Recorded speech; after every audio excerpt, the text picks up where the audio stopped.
why do we not ever see all the different chants we get, all the really quite offensive chants that amount to genocide, and River to the Sea is essentially that.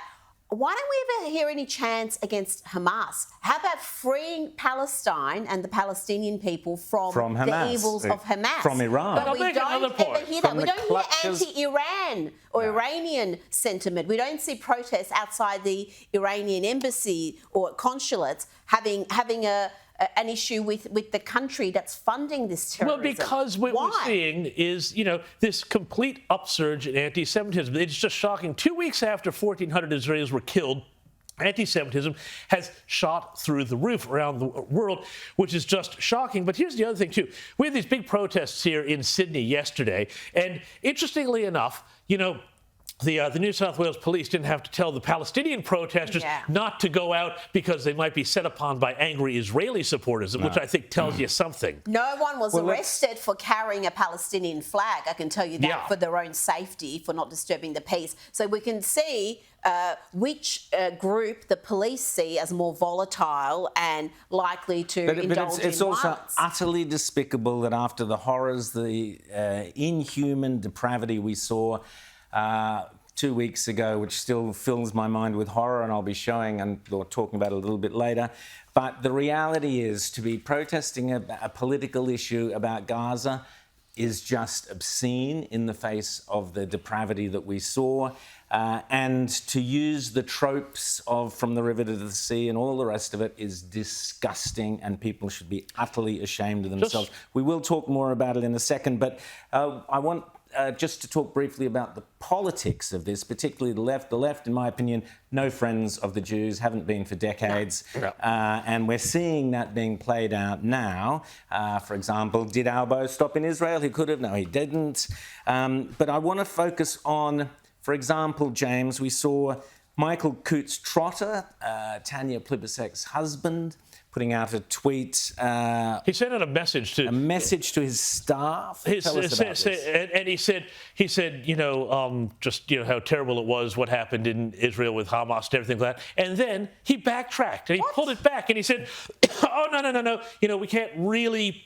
That's obscene. We don't want to inflame everything. Absolutely obscene. And now we've got Ed Husick, the Industries Minister, who has come out again this morning on this network and come out and played the de-escalate card, which, of course, when you say de-escalate, what you're saying is Hamas has a right to go and murder Israelis with impunity and then not get what's coming to them. I'm going to be talking a little bit about this notion of a proportionate response and how utterly absurd that is and what that actually means. I'll do that in the next segment. But we saw politicians, elected members of parliament at this protest yesterday in Sydney, and we'll see them again in Melbourne. I think Adam Bandt is even speaking. Adam Bandt is speaking. We had Jenny Long from the New South Wales Greens there yesterday. The Greens Party is just absolutely...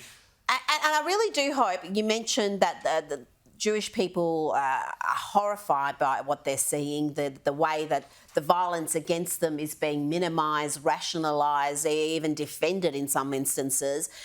And I'm hearing from Jewish people who lean left who are shocked by the extent of it. Well, Rita, you know because you sat in one of them. I can't tell you the number of times I've sat and spoken at Jewish events and said that, in my opinion, the modern left is poison to Israel and the Jews, and had horrified responses because in the past many Jews did naturally lean to the left, and there were many reasons for that, understandably. But the modern left is a different beast, and the reality is it all boils down to the Americans under Obama and Biden cozying up to Iran, the most evil regime on the planet.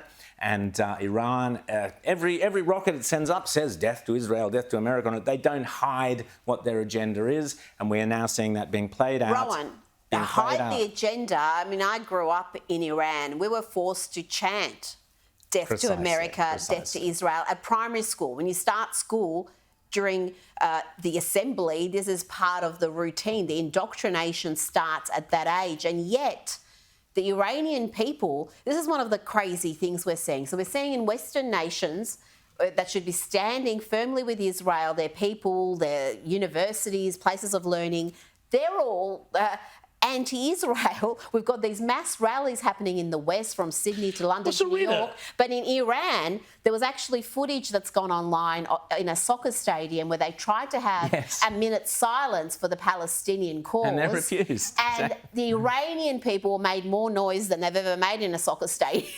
Well, because the Iranians have... Because they're sick of it. They are sick of funding the Sunni Islamist extremists of Hamas. They're sick of funding the Shia extremists of Hezbollah. And yet that is what the modern left has done under Biden and Obama. Iran should be destroyed. Not Iran, the Ayatollahs, that regime is pure evil. It needs to be destroyed. Rowan,